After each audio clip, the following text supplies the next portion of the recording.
Ladies and gentlemen, welcome to Ringside Cinema. I am Money Mike, and today I'm going to be talking about the biggest wish list item I have for 2026, specifically when it comes to the WWE, and that is that I want to see them take more risk from a creative standpoint. In 2025, it did seem as if they did play it safe. Seems that they weren't willing to move away from the status quo. Now, we've heard over and over about the supposed WrestlePalooza finish of Drew McIntyre Cody Rhodes, where Cody and Drew both wanted Drew to win the title to give the new ESPN audience a shocking moment. And Triple H was like, nah, we can't go away from the status quo. Cody, you're going to retain the title. Oh, you're also going to retain the title as Saturday Night's main event, even though the stipulation was absolutely perfect for him to lose the title. Especially if you go back to what that WrestlePalooza finish was with Randy Orton, where Randy Orton was going to be the one to, I guess, accidentally cost Cody the match. And when you have that stipulation of Cody can lose the title on a disqualification, so having Randy Orton return to get revenge on Drew McIntyre, inadvertently costing Cody the title, that was the perfect moment for it. But they played it safe.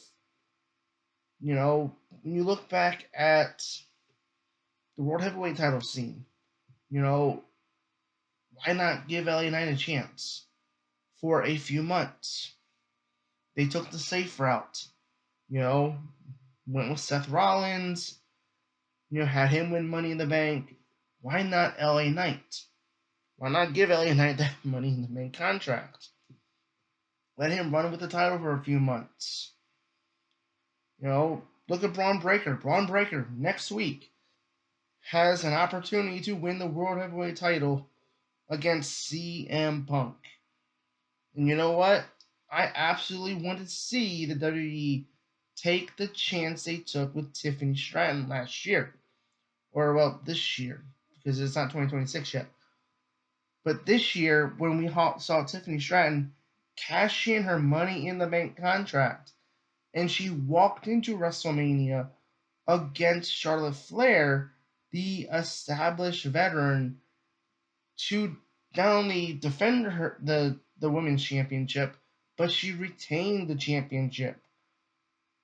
And I want to see them do the exact same thing with Bron Breakker here. Look, we know the Elimination Chamber is in Chicago.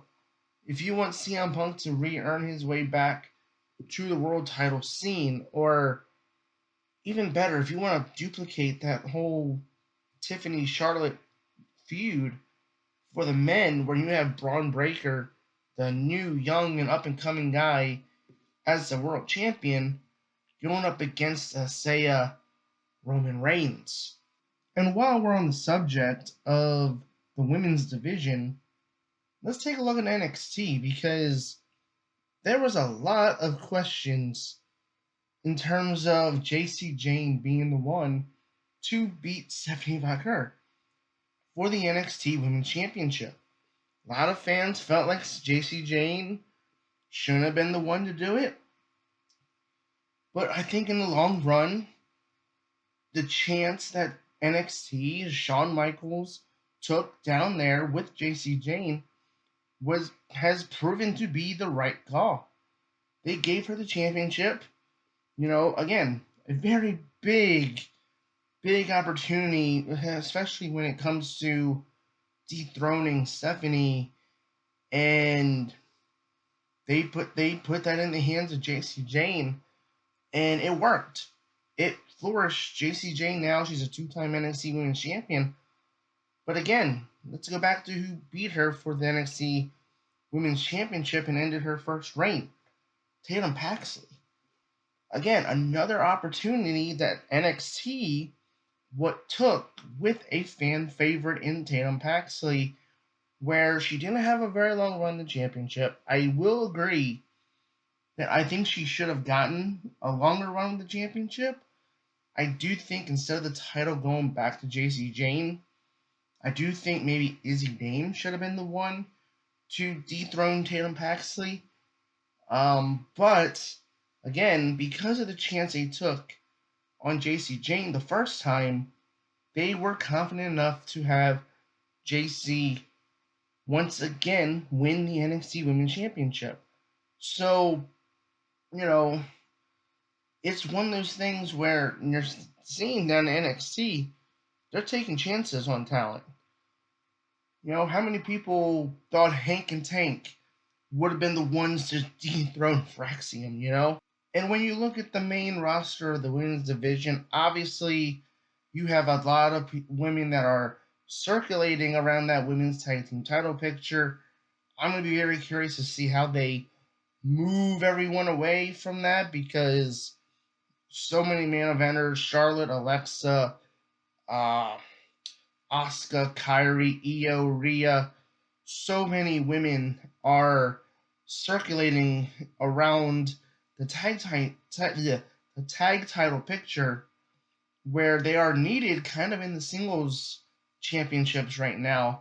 So I'm going to be curious to see how they do that. But again, when we talk about taking risk, Kairi Sane, a lot of people are wondering, when is she going to turn on Asuka? When is she going to get sick of Asuka? It's kind of like a Japanese bloodline type of thing. I think that'd be kind of cool. I think it'd be kind of cool if they did like a Japanese bloodline storyline. Maybe have Kairi be the Sami Zayn, the underdog, so to speak, of the character group that breaks out and wins the world title or something. But it's one of those things where when I look up and down the rosters, let's try some new stuff with the women, because obviously right now, a lot of the things aren't working right now. SmackDown was a lot of Tiffany, Jade, and Nia. Raw, obviously Stephanie Vaquer has not really had that many challengers. She's been feuding with Nikki Bella. I like that Raquel Rodriguez is getting her flowers as a single star. I think, to me, I probably would have put the world title on Raquel last night. I think when you look at the storyline, potential storylines for the Royal Rumble, you could copy the Damage Control storyline with Liv winning the Rumble, and then maybe Judgment Day turning on Liv, Raquel, Roxanne turning on Liv in the build up to the match. That would be kind of cool. So, to me, I think there's a lot of possibility up and down the roster when it comes to taking chances on new talent in 2026.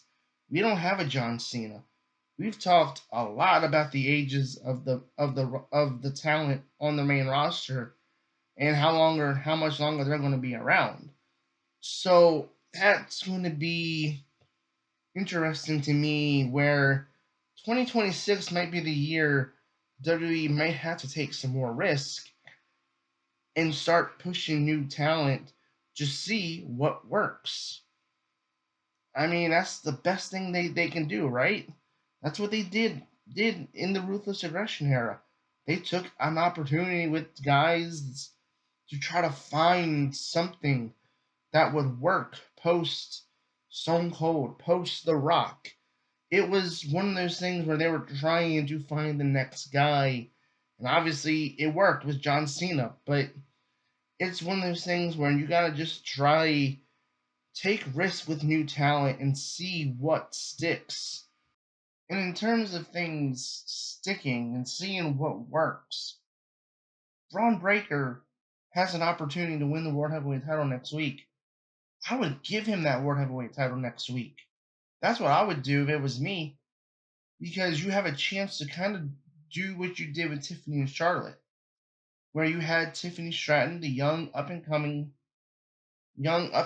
talent, as the world champion going into WrestleMania against the established veteran in Charlotte Flair, You could recreate that with Bron Breakker and Roman Reigns, because if Roman Reigns does win the Royal Rumble, like many people think he will, and I even thought that way back about SummerSlam time, because I was like, you have Cody as a champion, Seth as a champion. Big story going into WrestleMania is which arch rival is Roman Reigns going to choose, and now you have this chance now where you could go the safe route of Roman versus Cody, but you could take that chance, take that risk, and have Roman Reigns, who's been feuding with the Vision, by the way. So it kind of makes sense that he would ultimately choose Bron Breakker. But Bron Breakker being the guy and establishing him on Raw next week as a new World Heavyweight Champion and him going into WrestleMania as a champion, like, take that risk. Let's see what happens. And, if you want CM Punk to be the world champion, then give him the title back at Elimination Chamber. The Elimination Chamber's in Chicago. So CM Punk winning the world title in Chicago would get a huge reaction. So, if it's not working, give Punk the title back at the Elimination Chamber. But again, it's about taking the risks. And we're talking about a WWE that is going to be in a post John Cena world. And they've got to start finding guys in terms of, like, who is going to be the next guy.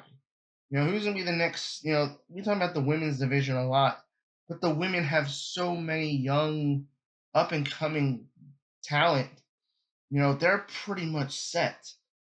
We know who is the future in the women's division, but it's always been that question mark of the men. Because once your Codys, your Romans, your Seths, your Drew McIntyres, once they're gone, who is there going to be to take their spots? And that's why I think you got to take chances in 2026. I think for WWE, they got to take chances. Let Bron Breakker win next week. Let Drew McIntyre beat Cody Rhodes in Berlin for the WWE Championship. Shake up the road to WrestleMania. Let's put Obafemi on the main roster. Paul Heyman mentioned it last night. We're looking at the future of WrestleMania in the Vision. And he's right. I think he is right in that aspect. Well, let's go all the way with that and give Bron Breakker the title next week. Let's shake things up. Let's get away from the status quo. And that's really my biggest thing for 2026. Yes, we talk about the risks they made with the John Cena heel turn, capitalizing on Jey Uso's popularity. But the risks but I want to see those risks start to go down, trickling down to the younger talent, and start putting the younger talent in the main event scene, and let's see where they are. Obafemi, he's main roster ready. Obafemi is main roster ready. We saw Trick Williams, who spent a year in NXT, who could have already been in the main roster, by the way, but he spent another year in NXT. He worked in TNA. The dude, Trick Williams, he is absolutely ready to go to the main roster. I'm excited to see what Trick Williams is going to do on the main roster. You have Obafemi. To me, let's see what happens. Let's push these younger talent down in NXT onto the main roster and see what happens. We got Javon Evans potentially on Raw. Let's see what happens, right? So let me know in the comments below. Do you guys want to see WWE take more risks from a creative standpoint in 2026?